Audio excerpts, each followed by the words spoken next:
హైదరాబాద్ నగరంలో అర్ధరాత్రి వేళ ఒంటరి మహిళ కనిపిస్తే చాలు వస్తావా రేటెంత అంటూ కామపిశాచుల నుంచి జుగుప్సాకరమైన ప్రశ్నలు. ఈ పోకిరీల ఆగడాలకు అడ్డువదుపు లేకుండా పోతోంది.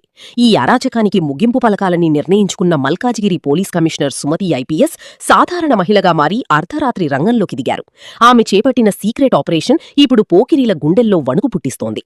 దిలుక్స్ నగర్ ప్రాంతంలో మహిళలపై వేధింపులు ఎక్కువయ్యాయన్న ఫిర్యాదుల నేపథ్యంలో ఆమె ఎవరూ ఊహించని రీతిలో ఒక సాహసోపేతమైన ఆపరేషన్కు శ్రీకారం చుట్టారు. ఇటీవల ఆమె మల్కాజిగిరి సిపిగా బాధ్యతలు స్వీకరించగా ఆ తర్వాతి రోజే అర్ధరాత్రి 12 గంటల సమయంలో ఎలాంటి భద్రతా సిబ్బంది లేకుండా సాదాసీదా దుస్తుల్లో ఒక సామాన్య మహిళలా దిలుక్స్ నగర్ బస్టాండుకు వద్దకు చేరుకున్నారు. అక్కడ బస్సు కోసం ఎదురుచూస్తున్న ప్రయాణికురాలిలా నిల్చున్నారు. కమిషనర్ అని తెలియని దాదాపు 40 మంది పోకిరీలు ఆమెను చుట్టుముట్టారు. మద్యం గంజాయి మత్తులో ఉన్న యువకులు ఆమెపై అసభ్యకరమైన వ్యాఖ్యలు చేస్తూ వస్తావా రేటెంత అంటూ దారుణంగా వీధించారు. అర్ధరాత్రి 12 నుండి తెల్లవారుజామున 3 వరకు సుమారు 3 గంటల పాటు ఆమె ఆ నరకాన్ని మౌనంగా భరిస్తూనే అక్కడి పరిస్థితులను గమనించారు. ఈ క్రమంలో పోలీసుల వైఫల్యం కూడా బట్టబయలైంది. 3 గంటల పాటు ఆ పరిసరాల్లో ఒక్క పెట్రోలింగ్ వాహనం కూడా కనిపించలేదు. చివరకు తెల్లవారుజామున 3:30 గంటలకు ఒక బీట్ కానిస్టేబుల్ అటువైపు వచ్చారు. వరుసగా 3 రోజుల పాటు ఇదే తరహాలో నిఘా పెట్టిన సుమతి మొత్తం 40 మంది పోకిరీలను గుర్తించి అదుపులోకి తీసుకున్నారు.